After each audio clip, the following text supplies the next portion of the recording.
नमस्कार, मैं हूं अमित प्रकाश। पहलगांव आतंकी हमला, टेररिस्ट अटैक लगातार सोशल मीडिया पर ट्रेंड कर रहा है।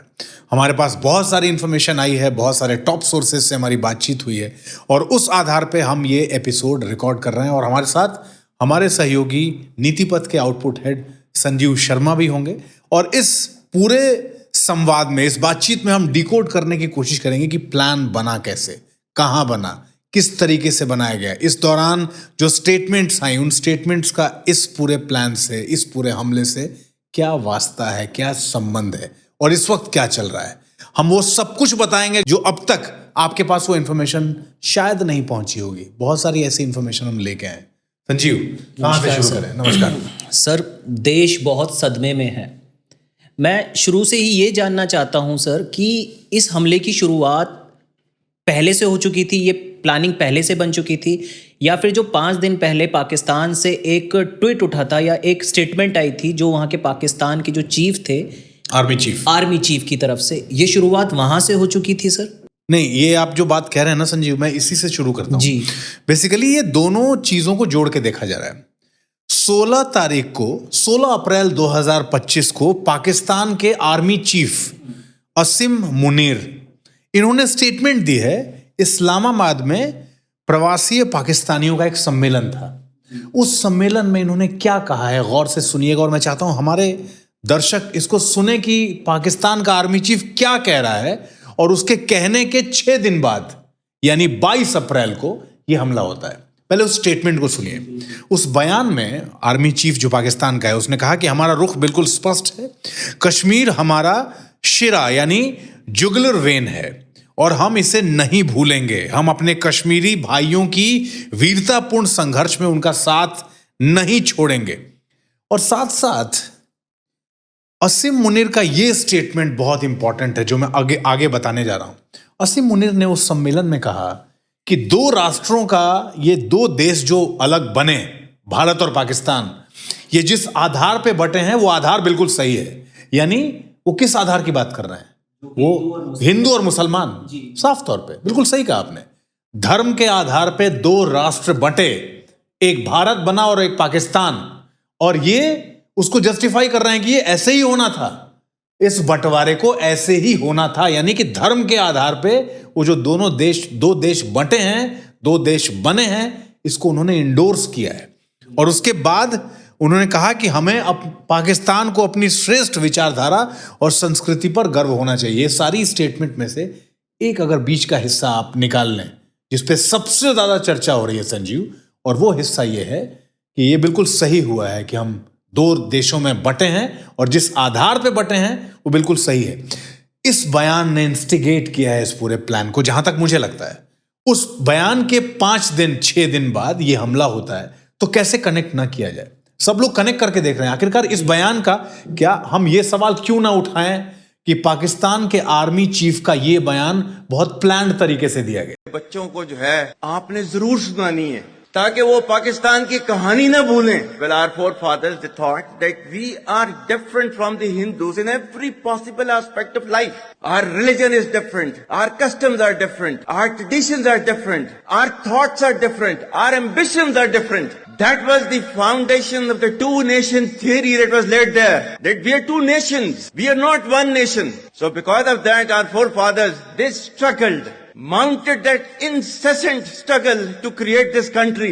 Our forefathers, they have sacrificed immensely, and we have sacrificed a lot for the creation of this country, and we know how to defend it. My dear brothers and sisters and sons and daughters, please don't forget this story. आप भी सुन लीजिए। पाकिस्तान के high commission के भीतर वहां का एक staff cake लेके पहुंचता है गेट के बाहर, और वहां जो मीडिया, इंडियन मीडिया के लोग मौजूद हैं, माइक लगा के पूछते हैं किस बात की सेलिब्रेशन है भाई, ये केक अंदर क्यों लेके जा रहे हो, कुछ अंदर जश्न हो रहा है, क्या हो रहा है अंदर? इन तमाम सवालों से बचता हुआ वो स्टाफ भाग गया, वहां से चला गया। किस बात का था हमें नहीं पता। हम सिर्फ ये अंदाजा लगा रहे हैं कि जहां हर तरफ अफरा तफरी, अस्थिरता और भूचाल मचा हुआ है, पाकिस्तान हाई कमीशन में क्या एक ऐसा माहौल बना हुआ है अंदर। अगर अंदर कोई सेलिब्रेशन है भी, अगर अंदर कुछ मनाया भी जा रहा है, तो उनको क्या लगता है कि ये सही समय है इस जश्न को मनाने का, चाहे वो कोई भी आयोजन हो अंदर? हम इस पे सवाल उठा रहे हैं। इसके बाद संजीव, इस स्टेटमेंट की हमने बात की, दूसरी बात हम क्या करना चाहते हैं? सर मैं ये जो अभी हम अंदर टेबल पे भी बात कर रहे थे, क्या ये तरीका पाकिस्तान का ही है एक तरीके से, या फिर इसमें कोई और भी शामिल है, या हमास का कोई तरीका है? इसमें या टॉप सोर्सेज से जो मेरी बात हुई, मैं आपको 2-3 चीजें बताता हूं। आप अगर हमास को देखेंगे तो सबसे पहले तो ये समझ लीजिए कि किस ऑर्गेनाइजेशन ने इस हमले की जिम्मेदारी ली है। उस ऑर्गेनाइजेशन का नाम है द रेसिस्टेंट फ्रंट, TRF। और अब आप ही से मुझे पता चला कि उसने कहा कि हमने नहीं किया। उनका बयान अभी आ रहा है कि वो मना कर रहे हैं कि हमारी तरफ से कुछ ऐसा तो नहीं। पहले क्यों बोला? पहले क्यों बोला और फिर क्यों पलट गए? ये भी प्लान चल रहा है क्या?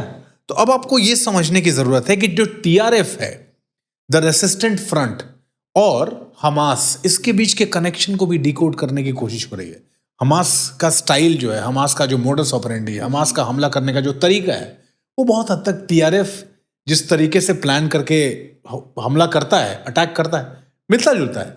इसीलिए अब इन कड़ियों को जोड़ के देखने की कोशिश की जा रही है और ये मिसिंग लिंक्स पता करने की कोशिश हो रही है। नहीं, मैं पहले आपसे ये TRF के बारे में पूरा जानना चाहूंगा कि ये TRF है क्या और ये किस तरीके से ये करते हैं। देखिए, TRF 2019 में आपको याद होगा जब धारा 370 हटाया गया था कश्मीर से, ठीक उसी समय TRF की स्थापना वहां हुई थी।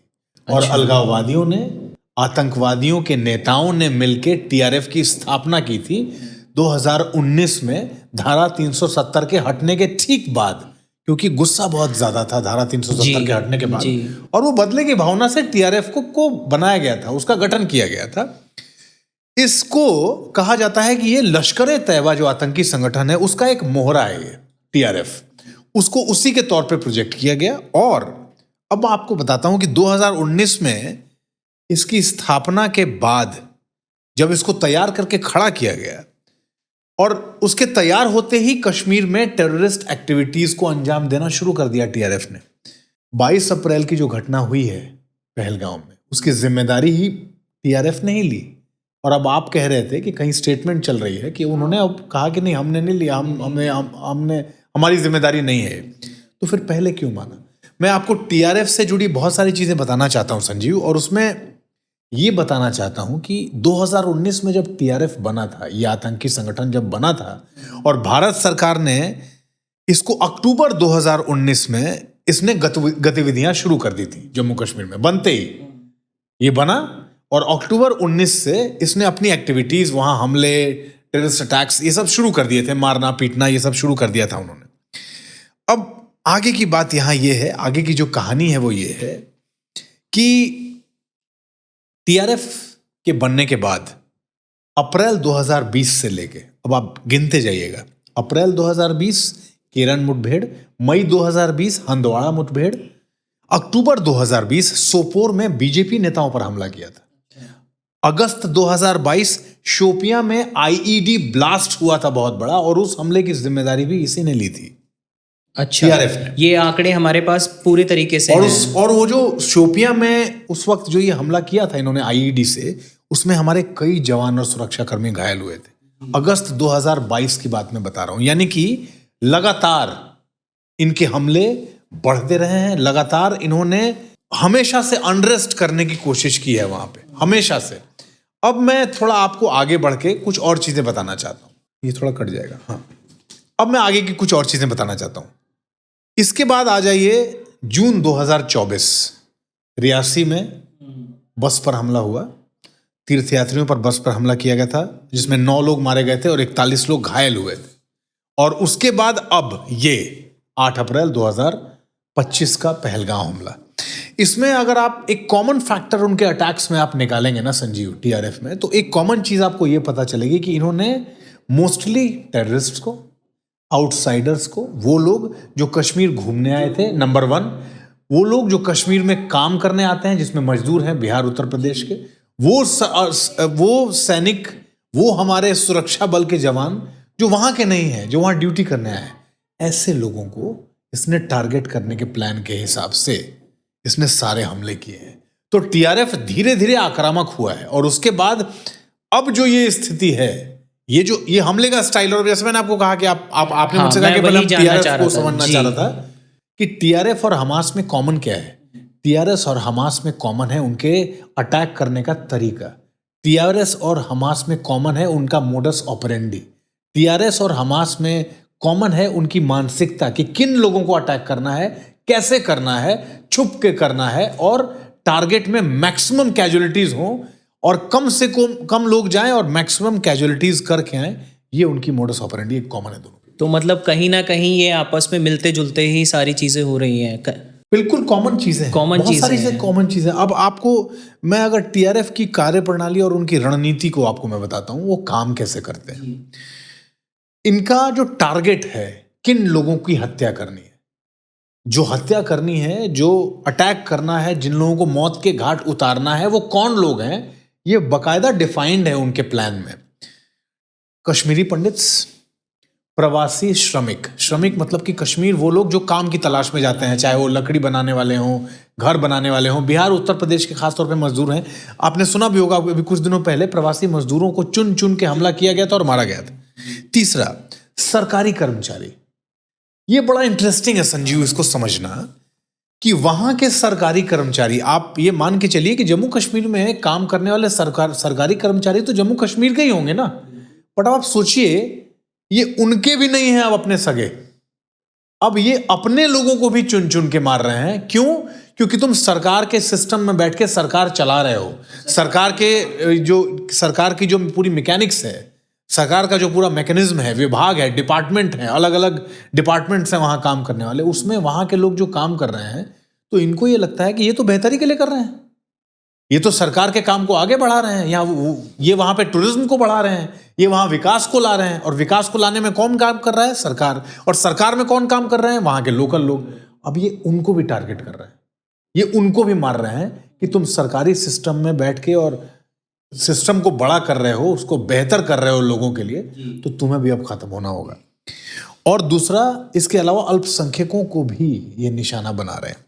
सोशल मीडिया का इनका उपयोग करते हैं। ये सोशल मीडिया को बाकायदा ये इस्तेमाल करते हैं युवाओं को कट्टरपंथ में भरने के लिए, अपनी आइडियोलॉजी युवाओं तक पहुंचाने के लिए। और ये लोग कहते हैं ना कि कहाँ से आ रहा है ये, इसमें आप देखेंगे पाकिस्तान के टेररिस्ट की संख्या जितनी होगी जो इन्फिल्ट्रेट करके बॉर्डर पार करके फ्रिस्किंग से भारत और में दाखिल होते हैं, जम्मू कश्मीर के इलाकों में दाखिल होते हैं, उसके बराबर ही संख्या वो है जो कश्मीर में रहने वाले युवाओं का, यंगस्टर्स जो यंग वहाँ के बच्चे हैं, उनके वहाँ के गांव में रहने वाले, उनका ब्रेन, क्या कहते हैं उसको, कि ब्रेन वॉश करते हैं, उनका ब्रेन वॉश करके उनको तैयार किया जाता है इस कट्टरपंथ के लिए, और वो तैयार होते हैं इन हमलों के लिए।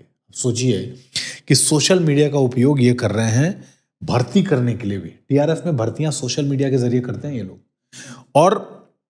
और सबसे इंपॉर्टेंट बात, लश्कर ए तैयबा का ये एक फेस धीरे धीरे बन गया। लश्कर ए तैयबा अब धीरे धीरे अपने आप को, मतलब आप ये सोच लीजिए लश्कर ए तैयबा का ये 2.0 वर्जन है। लश्कर ए तैयबा पहले था, अब लश्कर ए तैयबा थोड़ा पीछे रह के काम कर रहा है। लोग उसी के हैं, आइडियोलॉजी उसी की है, पूरा प्लान उसी का है, अंजाम अब टीआरएफ दे रहा है।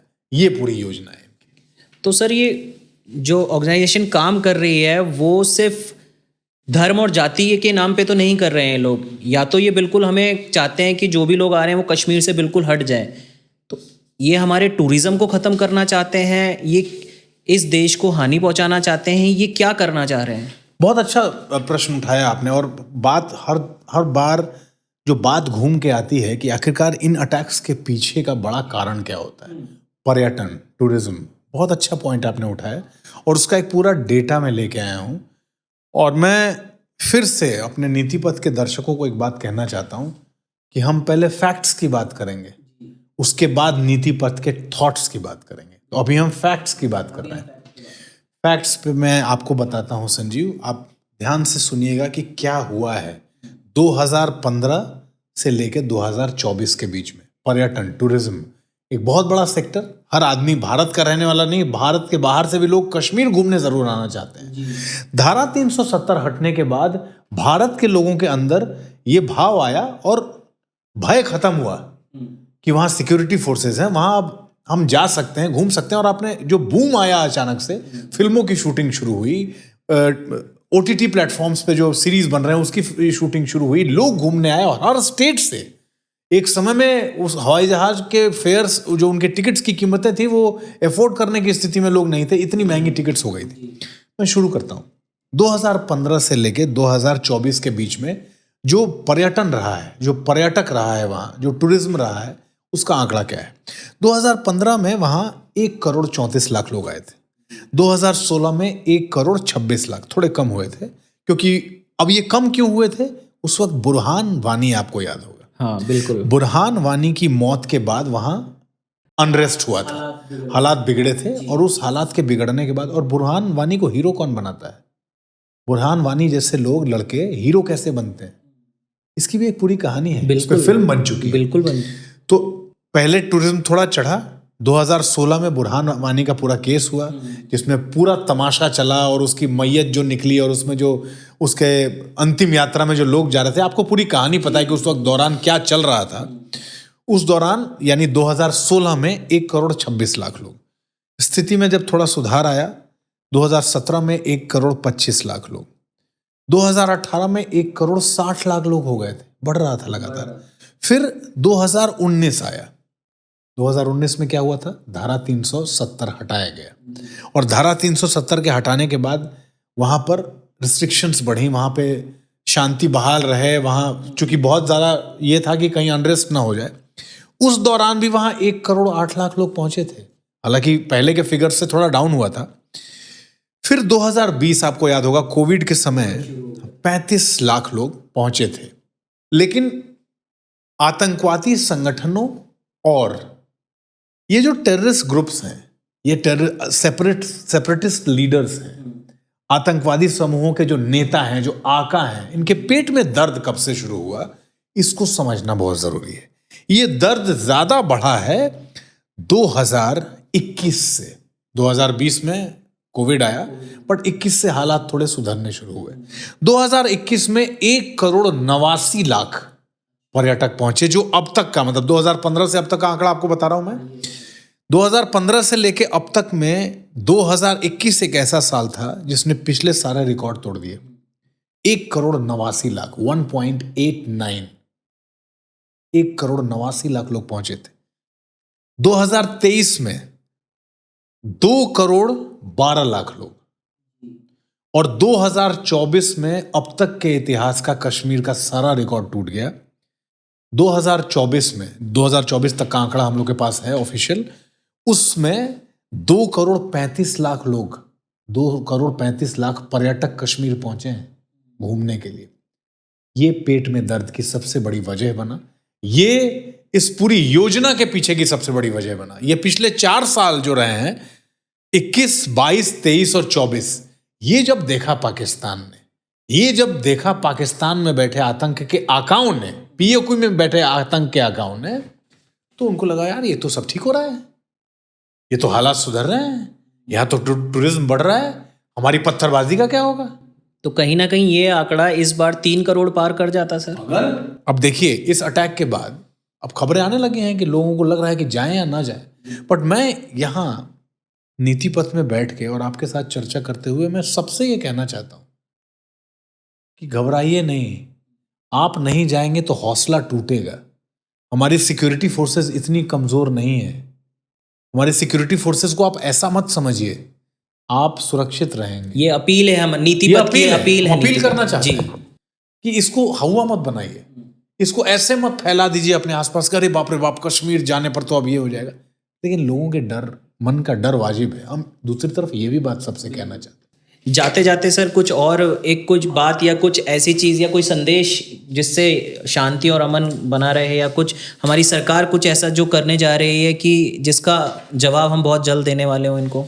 देखिए, 2 चीज़ें मैं कहना चाहता हूँ। शांति और अमन जैसी चीज़ और ये जैसे शब्द जो हैं, अगर आप ये बात पाकिस्तान के संदर्भ में कह रहे हैं संजीव जी, तो माफ़ी चाहता हूँ के संपर्क में नहीं कह रहा हूँ। हाँ, बट ये हमारे देश में देखिए, अफवाह फैलाने से कुछ नहीं होता।